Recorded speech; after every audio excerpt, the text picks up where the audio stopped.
Just checking. Are we live? Are we live? Oh, hi there. I'm reading a lot of Arthurian literature right now, just kind of for fun and for research. And the thing about it is... An opportunity to talk about the dating simulator of the year, Baldur's Gate 3. One thing you got to know about Dael Kingsville, she loves a beverage. Because I had to stop off in Sydney. Ah. Okay. Hey, fingers crossed for all four of us live Eldritch Lorecast at Gen Con 2024.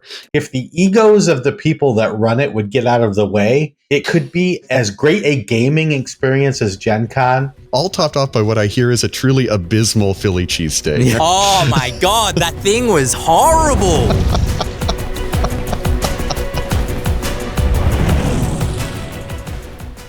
Hello, everybody, and welcome to this year's edition of the Ellies, the Eldritch Lorecast Awards. My name is Ben Byrne, joined as always by Shawn Merwin, James Hake, Dael Kingsmill, and at the end of 2023, the second full year of the Eldritch Lorecast, we like to take a look back at the year that was and give out some awards, which are the most prestigious awards in all the universe. I was going to try to downplay it then, but I decided not to. Starting with, let's just dive straight in. That's right. This is not the Game Awards. We don't have advertisements constantly through this podcast here, although actually some of these awards might be advertisements. But anyway, starting with the Let Me Tell You About My Character Award for a personal / professional highlight from the year from each of us personally, starting with Mr. James Hake. And put on the spot right out of the gates. My professional highlight this year, there are many of them which I simply can't talk about right now, and that does make me very sad. But the ones which I can talk about, and I might be stepping on the toes of a later topic, but it's got to be Ghostfire's Enchanting Emporiums. It's the biggest project with the most writers that I've worked on in quite some time. And, bigger numbers rarely means better in gaming, I've come to find. But when it comes to a group of writers like this, the process of making this book, no matter how popular it ends up being, has been the highlight of it for me. Because, and I'm sure I've talked about this before, it's a group of writers who I met at Big Bad Con now just over a year ago in 2022, many of whom are new to the field or who are kind of seeking to have that first big break into the field. They are not all Americans. Some of them are outside of the country. And they are people who were in a very similar position to where I was when I started doing this in 2017. And Chris Perkins gave me and James Introcaso a level of mentorship that I've come to find is very, very rare in this field. So the professional achievement here is really being able to step into that role as a mentor rather than as someone who gets a brief and creates a project.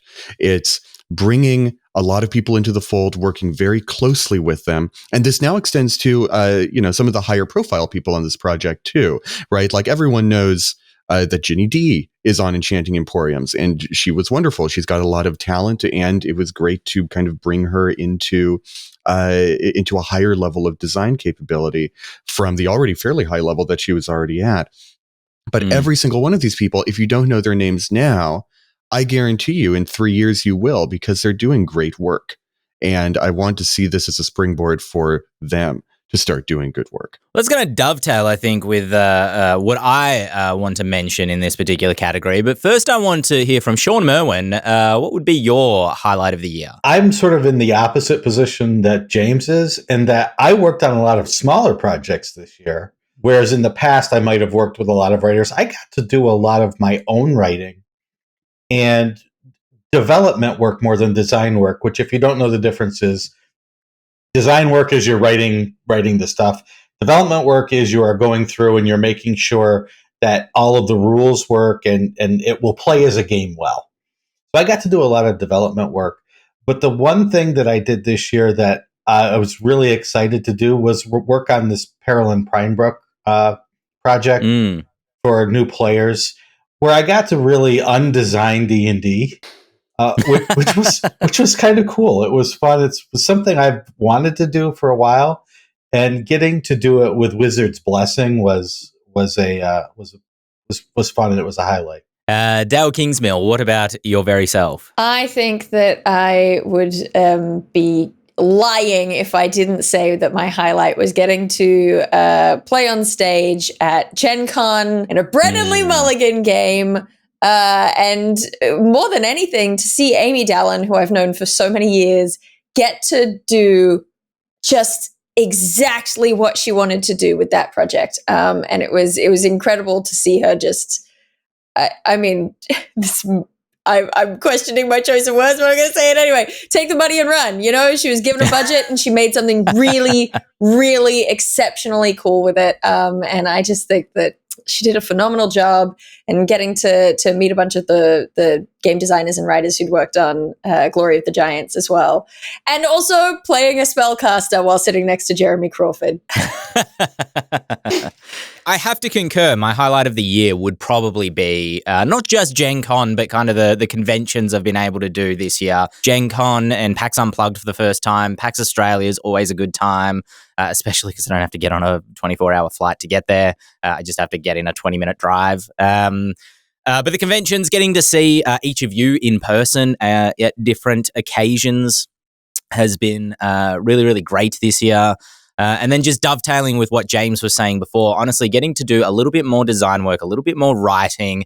And it was kind of funny. I think I mentioned this on the Lorecast before, but I was working on Professor Terence Myron von Kufen for James at the same time that I was getting some collaboration with Shawn on some design work we did for a YouTube video, and then got feedback for both of those projects virtually at the same time, and was just like, dude, better, you just getting like the crap kicked out. Like I was Iron Man between Captain America and the Winter Soldier, just getting knocked around.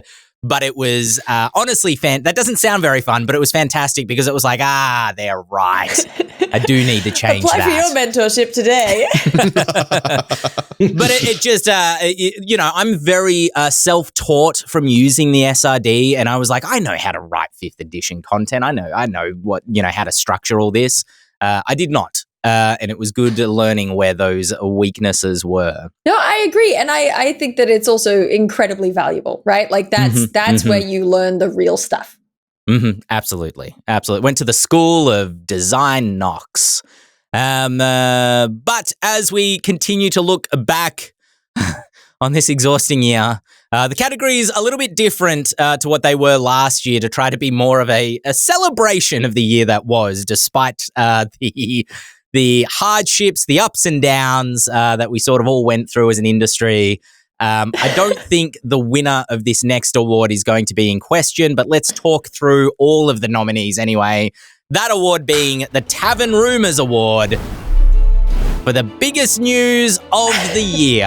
And my contenders being third-party content coming to D&D Beyond at the very tail end of the year with Ghostfire Gaming landing, and then Critical Role landing on D&D Beyond a little bit earlier. The publication of the Orc license being something that might be pretty changing for the industry going forward. Pathfinder doing their 2E core rulebook re-release. The kind of lead up to 5e 2024, including the Unearthed Arcanas that we have been reading through, apparently very poorly, according to our comment section over the last 12 months. The SRD finding its way into Creative Commons, and then all of these things triggering, arguably, off of January during the OGL crisis to cast our minds back to those heady days. How do we feel about all of that now? I love that the OGL crisis has a name. Like, that we all kind of just started calling it that.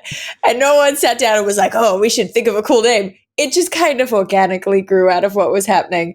And I think it's so telling that that's like, yes, the OGL crisis. We will all remember the OGL crisis that made 2023 the longest year since the pandemic, I suppose. I know that the pandemic was last year? It's been a long.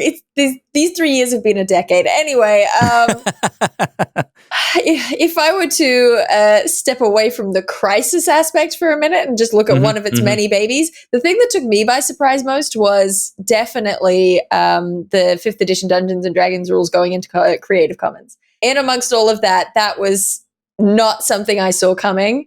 And the delight in my little contract reading heart when I heard the news. The thing about the 5e rules going into Creative Commons is that it was such an impactful change that it almost feels like it doesn't matter anymore. It's like, I think about it, and it changed the landscape so completely that it's almost reset it back to square one. And it's like, I don't even think about it anymore. Like it's the only way this crisis could have been resolved in a way that doesn't feel like everything was ruined forever, basically. Yeah, I mean, the ground beneath our feet was changing so rapidly and so completely that, I can't even remember what we were predicting. I can't remember what we say on this podcast the week after we've recorded an episode, let alone one back in January. So to probably nobody's surprise. The rules going into, or the 5e rules going into the Creative Commons, just changed the landscape again so completely, because by that point, Kobold Press had raised the black flag, and I think they were already talking about the Orc license, even if it hadn't had a name by that point. And all these plans got put into place.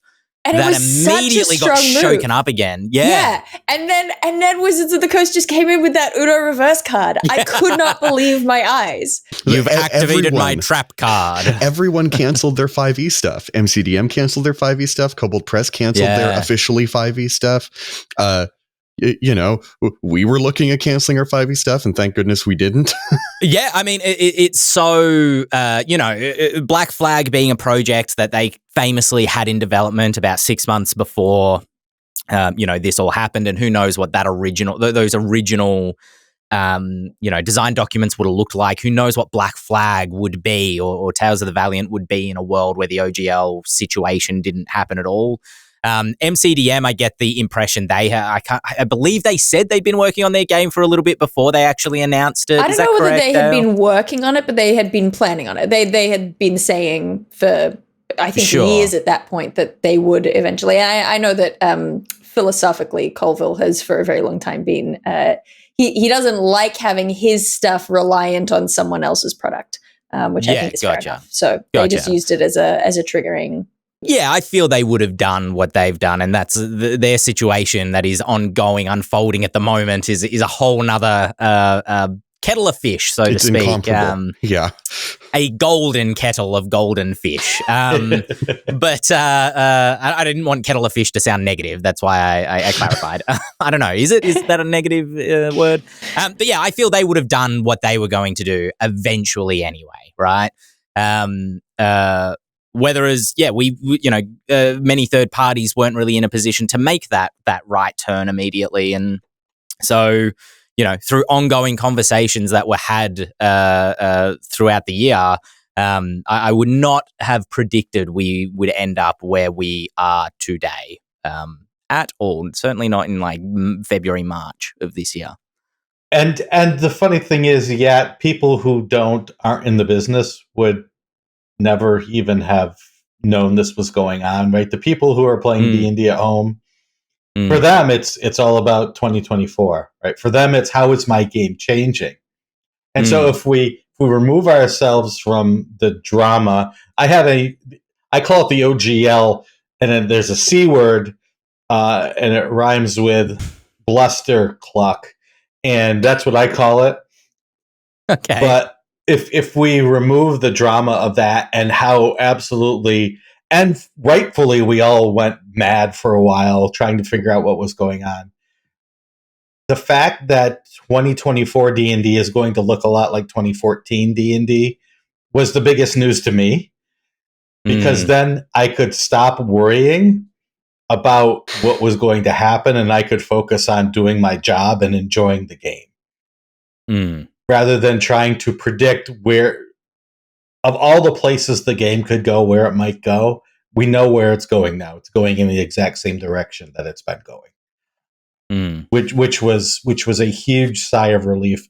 Hopefully, I'm predicting this now, and they come out in 2024, and it'll be, some strange game with a ball and jacks or something. But we'll hope that they actually follow through with that. I hope so. I'm great at jacks. Exactly. Exactly. I do also feel the need to mention, I feel like my glowing expression while talking about the OGL Crisis and Wizards of the Coast makes it seem like I'm like, wow, what an admirable company. And I just do feel the need to throw out there, I'm not admiring Wizards of the Coast, and I think that they made some scummy choices in the OGL Crisis. I'm admiring the specific individual people, the team that worked on that back and forth, because that was a masterful play. Yeah. For the people playing close attention, you come to realize that they is not one person. They are a lot of people, and there will be ebbs and there will be flows of who has control of the decision making at large corporations or even small companies. And for every season, there's a Bible verse or something, and I'm sure it applies if I actually was religious in any way, shape, or form. Look, I think, if I'm smiling through this whole conversation as well, like, it's exciting, right? Regardless of the drama, regardless of if we had, ended up in a darker timeline, and thank goodness we didn't for so many people's livelihoods, our own included. There is an excitement to it. I remember having a lot of excitement. This is going to be a bit of a weird comparison, although I keep making it through the years. But like when a console launch changes, or a console generation changes, I should say, on the video game side of things, it's really exciting to watch the big players jockey for position and make moves around the price point of their console and the games that they're going to bring out at launch and the policies they have around game sharing or whatever it happens to be, and the drama that erupts with supply and demand and that sort of thing. And can you even get your hands on one of these consoles? All of that is just exciting to watch. And I think that, I said it back in January, February, Benjamin Riggs is probably going to publish another book in like 2 years' time that is going to be all about 2023. And it's been, for all the anxiety, really fun to be part of the industry during 2023 from a personal perspective. And maybe that's very easy to say, having ended up kind of in a very good version of the timeline personally and professionally. But yeah, it's whoa, what a year. It's been a long one. I think, James, you said, it's like the year before an election year. But yeah. And look at that. It is. Mm-hmm. The Tavern Rumors Award for the biggest news of the year. As it turned out, not the best, not the worst, but nevertheless, the news of the year being the OGL crisis and everything that kind of unfolded since then. Well done to all involved. Moving on to the Dragon's Hoard Award, which is the best RPG product this year, which I doubt we'll find consensus on because we haven't played every RPG product this year. So it's really going to be like some great RPG products from this year. The caveat I have is it has to be released in folks' hands this year. So it can't be something that went to crowdfunding this year. Sorry, Ryoko's and Crooked Moon and the MCDM game. It has to be something that players had in their hands this year that they've gotten the opportunity to play with. Well, I've got one, and it is not on your list of nominees. So I'm coming in from left field. I am highlighting Fabula Ultima, which won a gold Emmy, I think, for best RPG this year.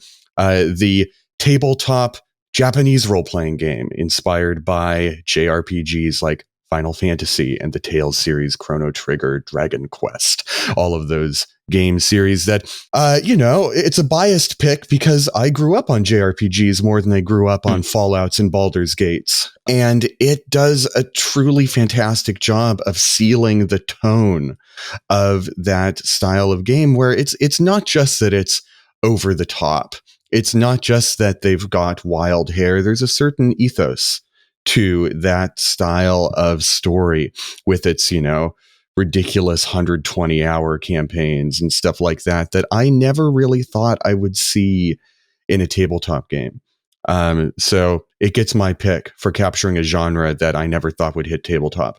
How does it capture the JRPG vibe specifically? Because for me, a lot of artwork in an RPG book can set the tone, but you can imagine your world in a JRPG aesthetic playing, any game theoretically if you want to. Well, the artwork is a good way. It's a good place to start. I think all RPGs kind of live and die by their artwork a little bit.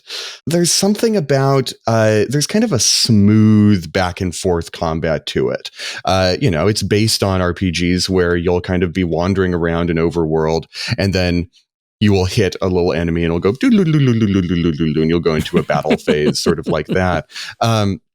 And without saying that it feels like playing a video game, it captures that there's a sort of tactileness to its combat that I would say that tactileness, not tacticalness.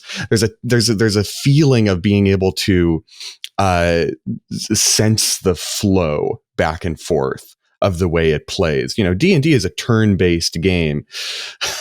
I feel like I can't really talk about this game very well because it's something that I only got once I started playing it, as opposed to reading through it. The art and the aesthetic does a great job of selling what it wants you to feel in the read. And then when you get to the actual gameplay and you see the sides lined up and you're able to have that Final Fantasy like turn-based back and forth sort of tennis-like volley of combat, that's when everything about it clicks into place with the elemental weaknesses and all that sort of thing. If you've ever played a game like Pokemon or Persona, it's got that sort of mechanical sensibility to it. For me, I would say it may not be the MCDM game, but Flea Mortals is finally in the hands of every last backer. And what a splash it made in terms of recontextualizing monster design, encounter design.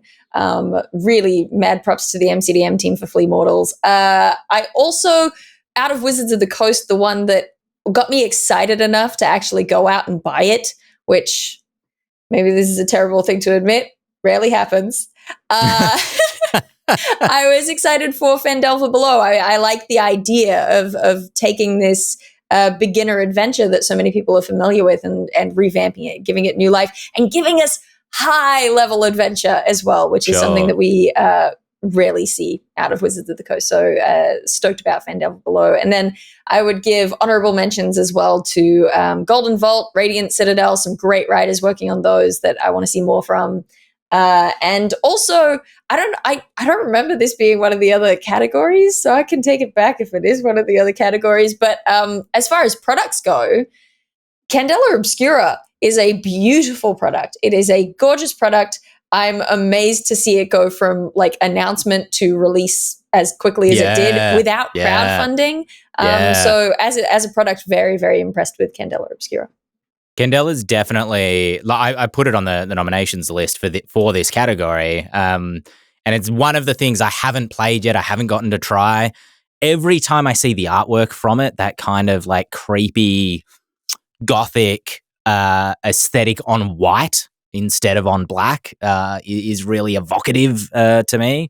So every time I see anything to do with it, I really enjoy it, but I haven't gotten to play it yet. So it's kind of on my wish list maybe for next year. If you are into DMing or creating monsters, I am going to go with Forge of Foes. It's a book by Mike Shea, Scott Gray, and Teos Abadia, and it really breaks down how do monsters work? Why do they work the way they do? How should you use them in encounters, and how can you make them using real math to work in the encounters that you build? So 129 pages, not too long, but it's packed full of great content. And the other thing that I would nominate, and this sort of is emblematic of things being done by this company or by companies like them, and it is let me grab it. Ooh. The Alien starter set. Oh, yeah, of course. That was this year. Free League is doing a marvelous job of grabbing every single IP out there and making a game for it. And I have a feeling that they are doing something that no other company other than Wizards can do, and that is bring new people into the hobby and teach them how to play role-playing games. Sure. Not D&D specifically, but role-playing games in general. Because this starter set for Alien is incredible. It does such a great job of explaining the game. It gives you everything that you need to play it. And you can't run a huge campaign with just this, but it introduces people who might know about the Alien franchise from the original movie way back when to all of the sequels that have come out. And that's my hope for the industry as a whole, is someone other than Wizards being able to bring your average person out there who may not consider themselves a gamer and make them a gamer. And Modifius does similar things by grabbing these IPs like Star Trek and Dune and Fallout and bringing those people who might be gamers but not tabletop role-playing gamers to the table with some wonderful products. Yeah, I think Talsorian do kind of a similar job as well with Cyberpunk and the Witcher role-playing game. There you go. Particularly Cyberpunk, I suppose, worked in reverse order because that was a tabletop RPG first, but I have to imagine that sales of that video game and the Netflix series might have created another, I don't want to say backdoor, but another door into the hobby of tabletop RPGs. I do need to check out more of the monstery things that came out this year. Forge of Foes, particularly because that sounds like I just need that for my personal development, my professional development. But I also really enjoyed the little supplements that were going up on D&D Beyond. The one that I'm thinking of, they were putting up the Monstrous Compendiums. The one I'm thinking of, I'm not going to remember the name of it, but it's like the Fae-themed one from one of the Magic the Gathering sets. I think it was themed around.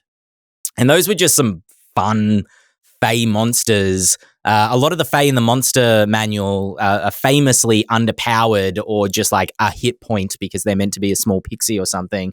And if you want formidable Fae, that Monstrous Compendium, I think it's volume 4, Eladrain, something like that. It's called. That's a really good one. And was kind of thrilled, to be honest. Fae just sounds like one of your YouTube videos.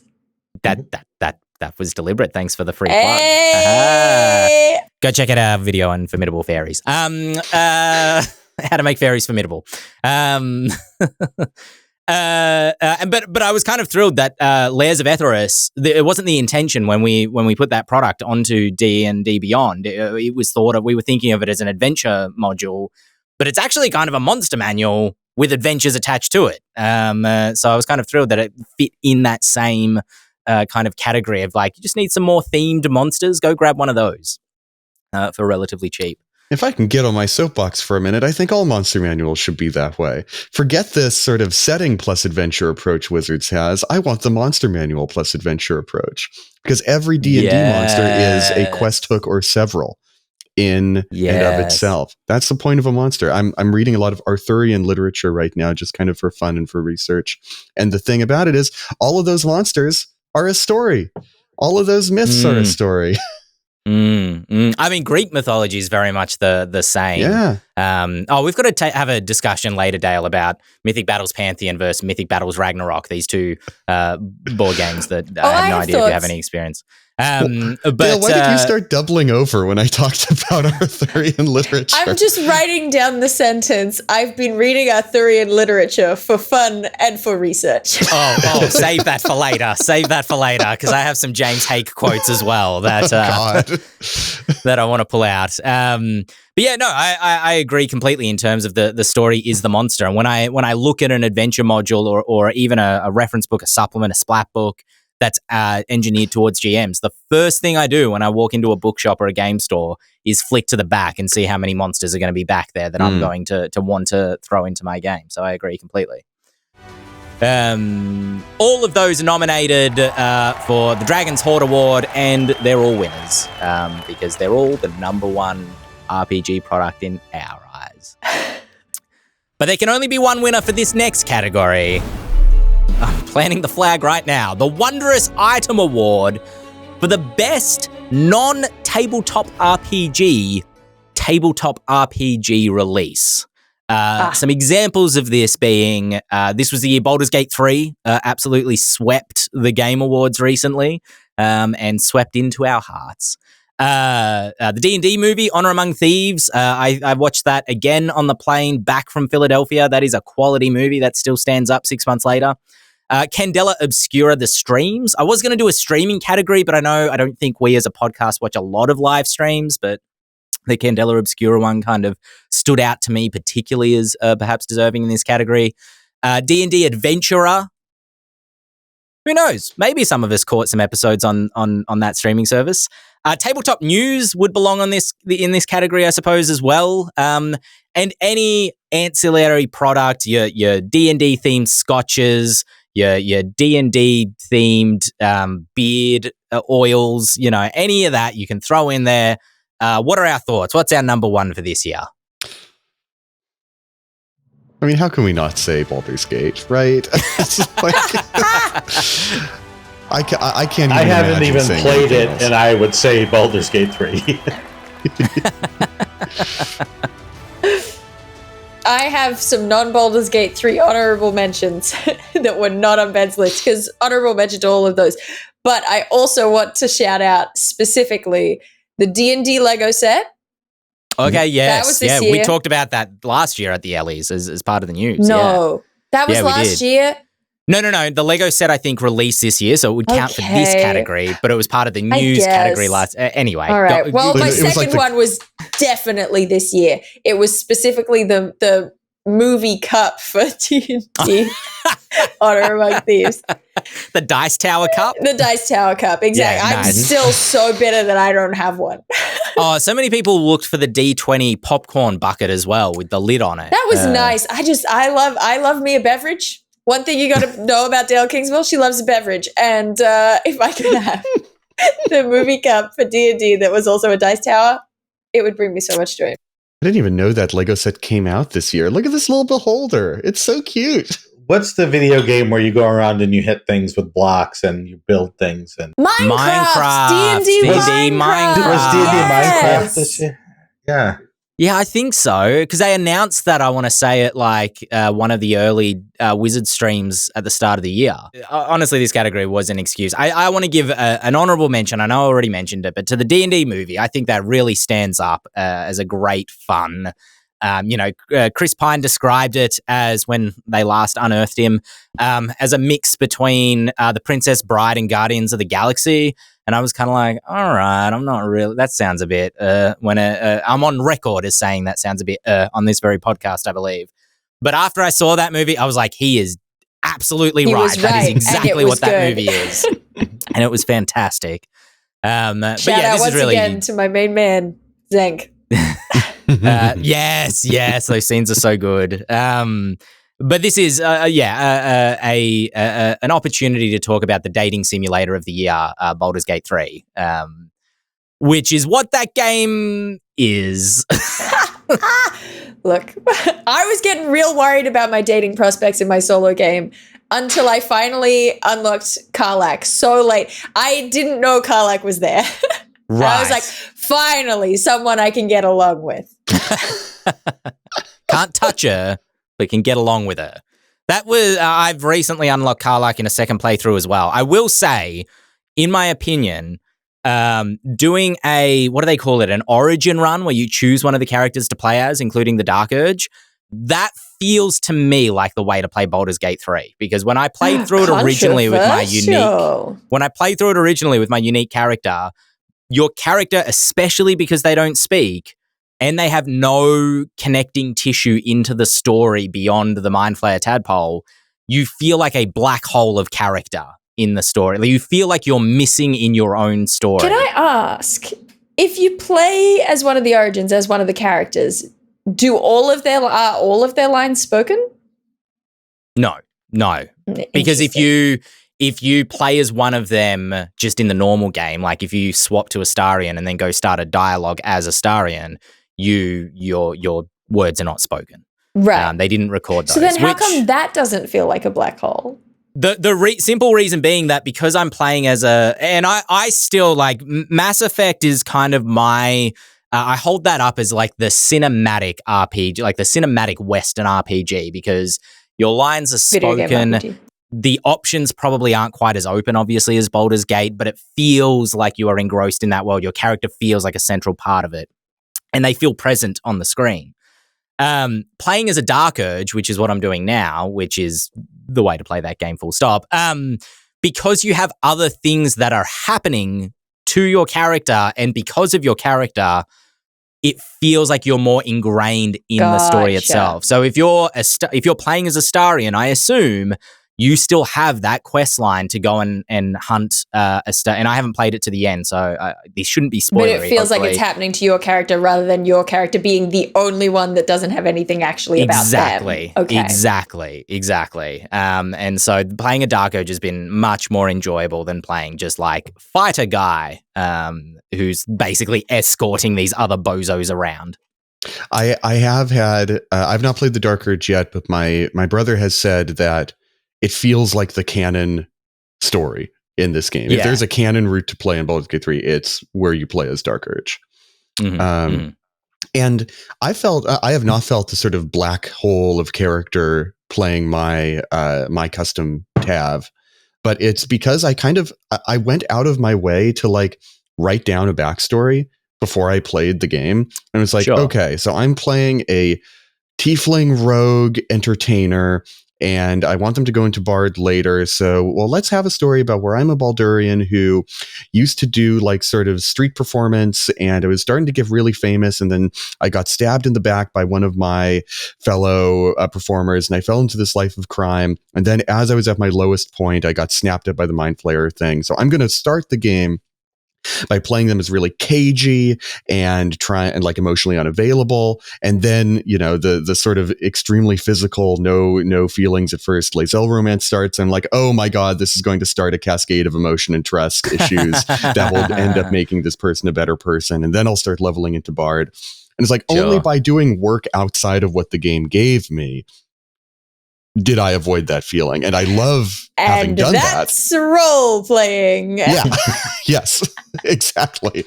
It's a weird feeling for the role playing game to, well, it didn't make me do homework, but it made me feel like I wanted to do homework in order to feel like I was role playing in the role playing game. Right. I also just want to say, I thought it was so funny when Baldur's Gate came out, because it's the thing that Shawn was talking about, the sources that draw in new players who wouldn't be playing this stuff otherwise. My friend Jessie, who is not a D&D nerd in the slightest, just sent me a Snapchat out of the blue that said, Dael, what does TAV mean? I was like, it's just a name. It's not an acronym. It's just a name. And he was like, no, but why? Why is the name Tav? And I was like, I don't know how to explain to you like placeholder names, just the general like fantasy name sound vibe. This is the gulf between us. Anyway. Along those lines, the best thing that I saw online, I want to say it was Reddit or something like that, but I probably encountered it on Twitter being ported across, was somebody who made, let's say it was a Reddit post saying like, really enjoying Baldur's Gate. What tabletop RPG best captures the feeling of playing Baldur's Gate? serious question from this person who had never broken into the hobby before. And it was like, well, I have the perfect answer for you. I think actually maybe you mentioned this, Dael, on the Lorecast all those months ago. So that might have been where I got that from. But I thought it was saw funny. many people say in all seriousness that it was not D&D. But the answer to that question is not Dungeons & Dragons 5th edition. Yeah. No, it's whatever the best dating sim tabletop RPG is. I saw some people say Fate. Fate is the best game to capture the Baldur's Gate 3 gameplay experience. I'd believe that. I'm I going to say would agree, except that a D20 rolls on the screen, which is still mind-boggling to me. You can turn that off if you want. Baldur's Gate 3, the clear head and shoulders winner of the best non-TTRPG TTRPG release of 2023. Let's hope for some more great ones next year. My fingers are crossed for a TTRPG themed something. Anyway, theme park. There you go. That would be sick, actually, a D&D theme park. I mean, isn't that just Castle? Renaissance fairs? Oh, that's a good Nintendo point. did it. Let's have D&D do it. Yes. Next category being an epic adventure, and it certainly was this year. Best convention of the year. Gen Con, Big Bad Con, Gamehole Con, PAX Unplugged, PAX Australia. Those are the ones I know that at least one of us attended. Are there any other nominations for this category?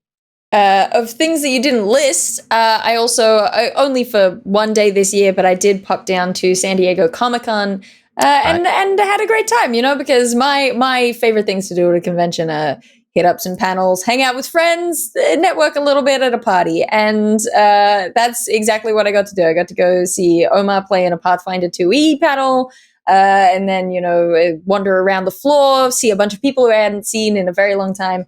And then there was a really fun sort of indie organized sort of tabletop RPG mixer that was a really fun mix of, it wasn't all the same faces that you see at every event, which is, I realize now, kind of a wanky thing to say, but it was really cool. Not all the same faces I see at the events that I go to. I got to meet, I met Kevin from Dice Cream Sandwich. I met I just met so many people, and now my brain is scrambling for all of them at once, but it was just really cool to get to meet a ton of different people that I hadn't gotten to interact with before. If you like playing games, Origins is a convention that can be great. It has been great in the past. If the egos of the people that run it would get out of the way, it could be as great a gaming experience as Gen Con without the hassle of Gen Con and at a quarter of the price. So keep an eye on that if you want to sit down at a table and play games with people. And Winter Fantasy is always fun. It's very small and mostly Adventurers League focused, but lots of cool people and really laid back. And Fort Wayne, Indiana hates money, so it's very, very cheap. We hate it. Get that out of here. No, thank you. Not for us. I mean, look, this was my first time going over to the States. This was my first time leaving the country, honestly. So Gen Con and PAX Unplugged were... How you've changed. How I've changed. Look, I'm not going to lie, Dael. When I was over at PAX Unplugged, I was like, Dael doesn't know it. I can do this. This will be great. This is going to be so much fun. I'm having so much fun right now. I can do this flight. Gods, the flight home was hard. That was a hard one, especially because I had to stop off in Sydney. Ugh. Okay. That was just abysmal, But honestly, getting to meet people, getting to meet folks who I've kind of known ancillary over through the industry, through Twitter or whatever. Hanging out with Anthony Joyce Rivera, who will get another mention in a moment, was a lot of fun. Anthony's a great dude. Very welcoming. Actually, I caught up with Omar at PAX Unplugged recently. So just like an industry filled with great folks that you can just hang out with. Read that. I got a message from Omar where he was like, yeah, I might be going to a Christmas fair with Ben. And I was like, Ben who? And he was like, you're Ben. I was like, why are you going to a Christmas fair with Ben? Anyway. I was very excited for the Christmas fair. That didn't end up panning out, but I got a latte in America. That was novel as it was, because I got a real coffee. Who'd have thought they actually served that over there? But the other thing, quite honestly, I remember saying this to you, Joey, when you were here for PAX Oz, is even though I hadn't seen you in person in a year, just the combination of seeing each of you folks at separate times at the conventions, it became less novel to see you at PAX Oz, which was a really great thing. You know, like getting to be in person with you folks is highlights of the year, undoubtedly, which is awesome. Hey, fingers crossed for all four of us live Eldritch Lorecast at Gen Con 2024. 2024, Ellie's, here we come. I want it to happen. Me too, though as well. I make no secret of saying the PAX Unplugged is my favorite con of the year. Big Bad Con boldly tilts towards it. And may unhorse it, but they're really in a dead heat. Definitely next year, if I do PAX Unplugged, I'm not going to lie, this year was a little rough because of the whirlwind that it was in terms of like arriving there the day before it launched. We had Layers of Etheris go live on D&D Beyond the day before as well, so that kind of colored a lot of what that convention was. I barely got to walk the show floor. And I was barely at the convention. All topped off by what I hear is a truly abysmal Philly cheesesteak that you had at dinner. Oh my God, that thing was horrible. My understanding of a Philly cheesesteak now is that it's kind of like an Australian meat pie in bread, except for in pie, right? I don't understand what you just said. So imagine just like the sauce pie. and pie, but bread. Imagine you've got the sauce from inside a pie. Yeah. But instead of it being inside a pie, it's the chunky meat sauce, and you put it in bread. I think that's what a Philly cheesesteak is meant to be, as in like a roll, yeah. I get. Oh no! But I get that impression from having eaten two things that people told me were like Philly cheesesteaks. I'm going to say chili fees steaks. The first was a little condiment, and it was almost like a spring roll, like a fried spring roll, but it had meat sauce inside of it. And somebody was like, "Oh, that's kind of like a Philly cheesesteak," and I was like, "Okay." But then I went downstairs at that same restaurant that same night. And it's not really gravy, is it? That's inside a meat pie. In a pie? It's more like yeah. It very much is, but carry on. All right, he's also agree. talking about the fact that there's meat in the sauce. That's fair. So I went down to that same restaurant and got a Philly cheesesteak, and it was dry, and there was like barely any cheese in it. And as I was eating it, I was like, "This tastes bad." I ate half of it. Then I started eating the other half. I was like, none more for me, thanks. And then I think, Joey, you asked, have you gotten any cheese? And I was like, there's no cheese in this Philly cheese steak. And then we found all the cheese had gone up to one end. So I took a bite of that end, get some steak, get some cheese, and it was still disgusting. So do not rate Philly cheese steak. Sorry, Philadelphia. Please welcome me back next year. Gritty's coming for you. Uh-huh. I'm sorry, James Intricasso. I don't mean to upset your culture. All that being said, we are starting to get thin on time here, especially because we've got another podcast to record. So let us jump into the Can I Play 2 award, which I think, Dael, you said last year is more like our in memoriam. Of all the guests that we've had on the Eldritch Lorecast this year. Thanks to each and every one of you. Anyway, moving on. No, I'm just kidding. Some of these folks, are really, really fantastic episodes. We had Luna LeBoffin on twice. Always love having Luna on. Scott Fitzgerald Gray came on to talk about Valika, which was really great. Adam Rady from Tabletop News coming on to talk all about Tabletop News before they went to Kickstarter. We had Teos, I suppose. No, I loved having Teos on. It was great having Teos on to dump on Pathfinder for an hour. That was fantastic. Adam Carnevale. I can't believe you've done this to me, Dael, to introduce me to Adam Carnevale. I Absolutely love that dude. I don't know what, but I want to make things with Adam. I want to make it could be D&D or otherwise, but I just love bouncing off that dude. Mike Christensen from the Super Geek Mike channel coming on. Very, very, I was going to say sapient, but that's not what I mean. I mean like an analogy for intelligent. That dude's very, very sharp in the way that he kind of analyzes media and things. His channel's great. Go check it out. Sarah Caffey and Latia Jakis making it on here. So sad I missed that one. Ugh. Yeah, I'm not going to lie. It was pretty great talking about horror monsters. I feel like Sarah and I are on a wavelength as well, particularly with the dark fantasy horror-themed style stuff. I want to do a deep dive with them at some point.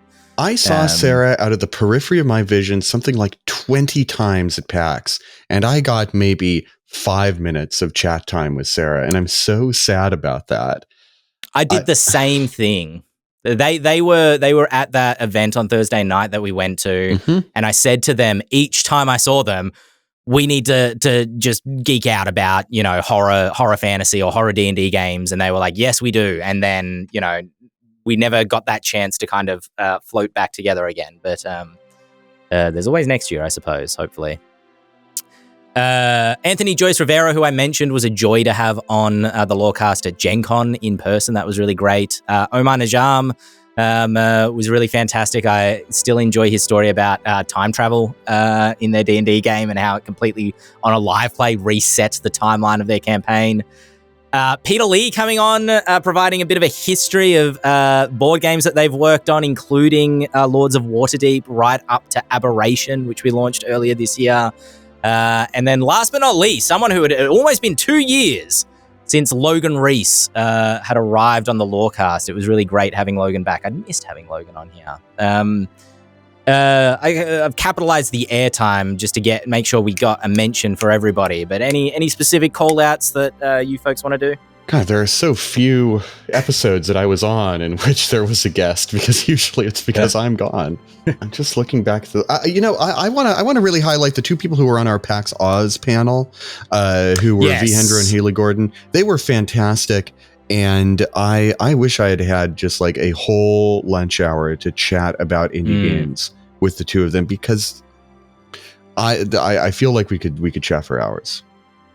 I'm glad you brought those two up quickly with Phil Beckwith, who was also on that panel, ex-Ghostfire stuff, because that is going to be the episode of the Lorecast next week while we take a week off. So I was going to say, Haley Gordon's another one that I'm really sad that I didn't get to chat to, because I love Story Brewers. They're fantastic. That panel about kind of, we called it From Homebrew to Hardcover, breaking into the industry from, different avenues, different ways to do it, different expertise, all the things you need if you want to get your content from Homebrew to hardcover. And all three of the guests that we had on had really fantastic insights, and I suppose James did too. Well, thank you for each of those folks. We hope to have all of them on again next year, in all honesty, as well as many, many others. Our Central Four plus Dante are the Eldritch Lorecast. So for our final award, when we were last with our Heroes Award, just shouting out any favorite kind of moments from the Lorecast this last year, including I don't know if you folks go and watch the YouTube, but sometimes there are just some absolutely hilarious edits that Dante throws in there after the fact. So if there's anything that jumps out at from your memory.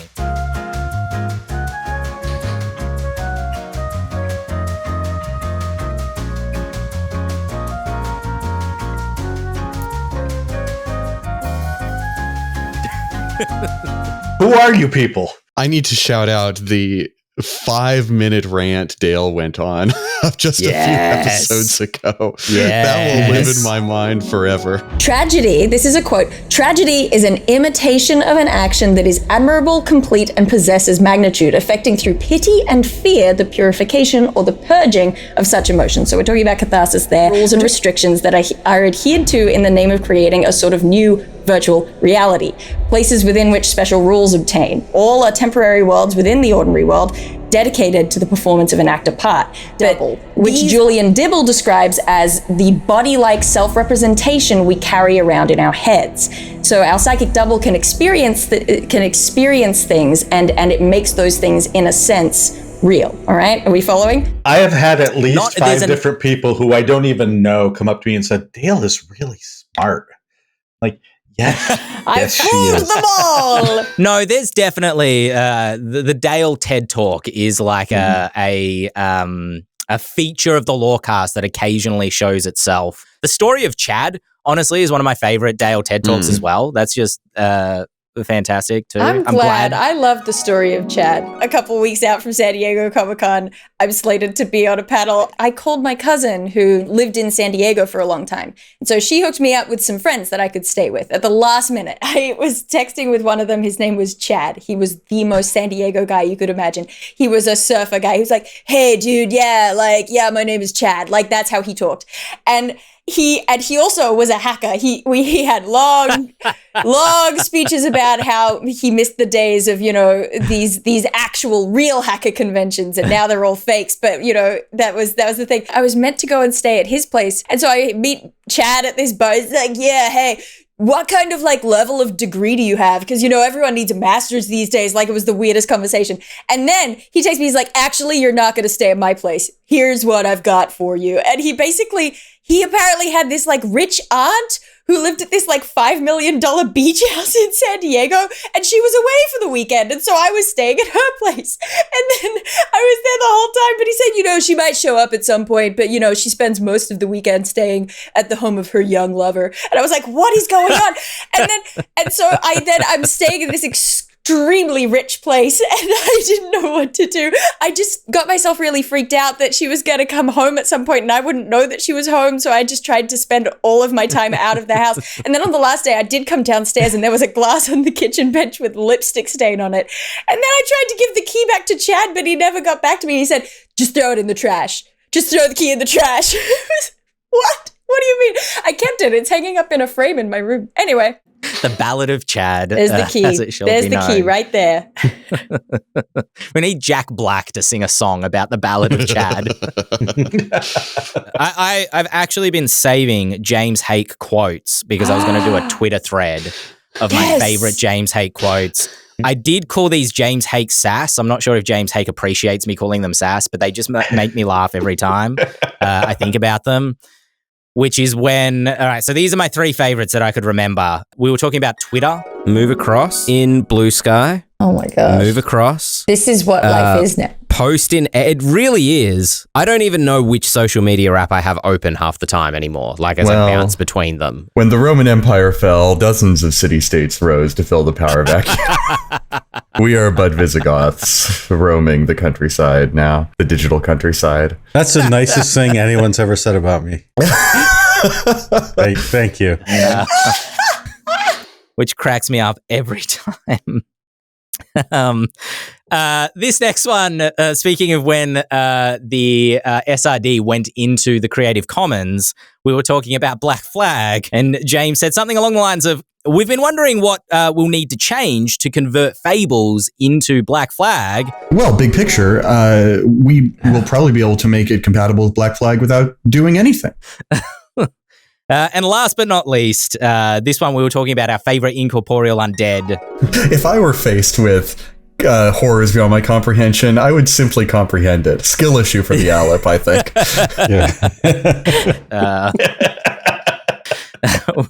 Which is very true. And there are probably similar quotes from previous years that I've enjoyed just as much. I feel like every now and then, without meaning to, I say something that really comes off as rather mean. I never mean it that way. I don't think mean. I don't think of those as being mean or cruel. They're just funny. I mean, the one that I get that gets me with Shawn, which is actually, I don't know if you know this, it's our teaser for the Twitch channel. Let's start with this question. What are we doing here? Shawn, do you feel like we have a direction now? Yeah, I think the furniture is fine just the way it is. We're going to give it a light dusting and off we go. Tell him he's dreaming. These are nice reference. Good reference for The Australians all laughed. Yeah. I just look. It's okay, Shawn. We'll tell you about it when you're older. You don't have a lot of time. I'm scrambling. I'm trying to track down. There was a Dante edit. It's up there that you can play with if you buy certain things, and sort of you can link Are they it pretty? to your campaign. What? Are they pretty?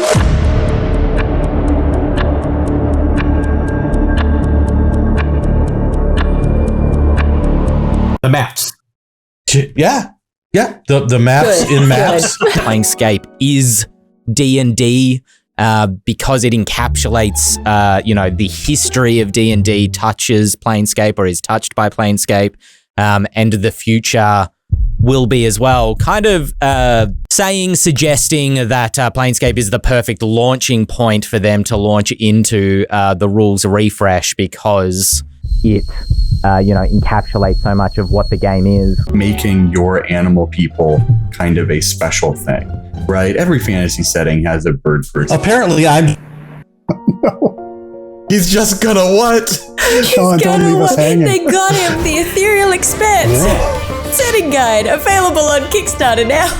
1,227 players got together. One of the top edits has to also be the Australian US slang. What are budgie smugglers?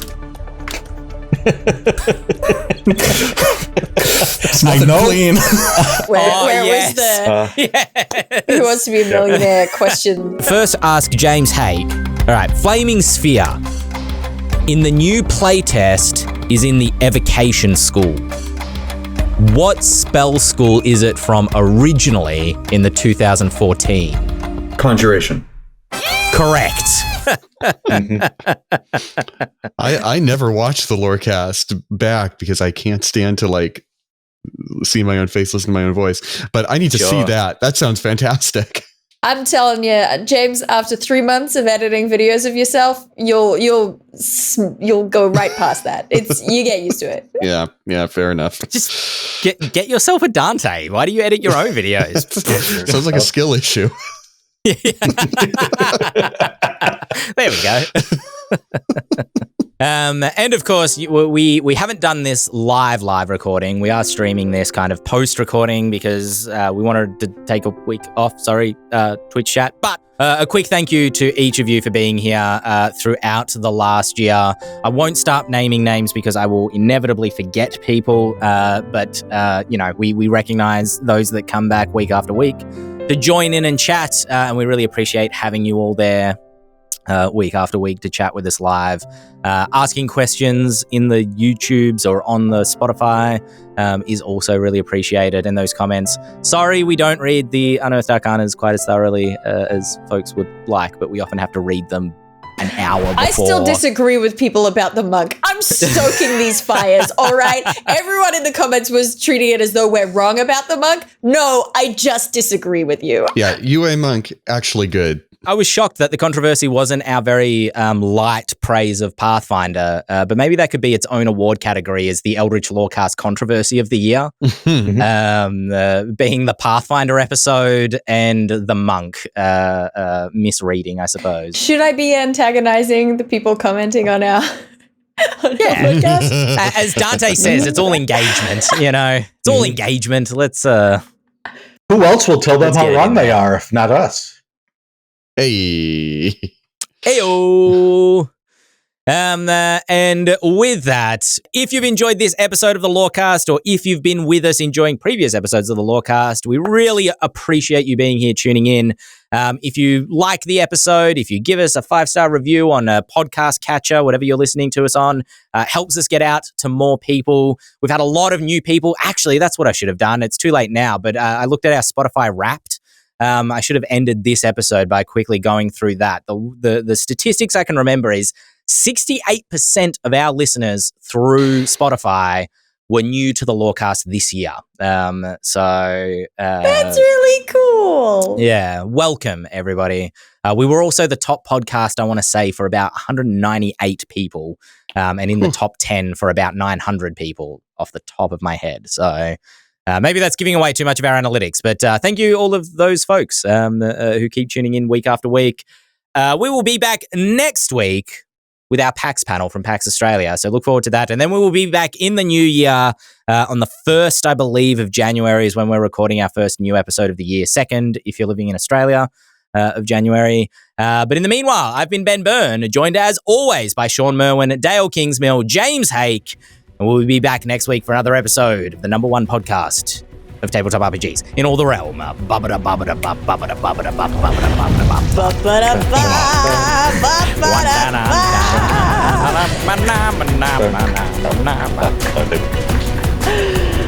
feel like we need a big band version of the Eldritch Lorecast outro. That'd be good. Yeah. That'd be sick, yeah. Yeah. I'll take my trombone out of mothballs.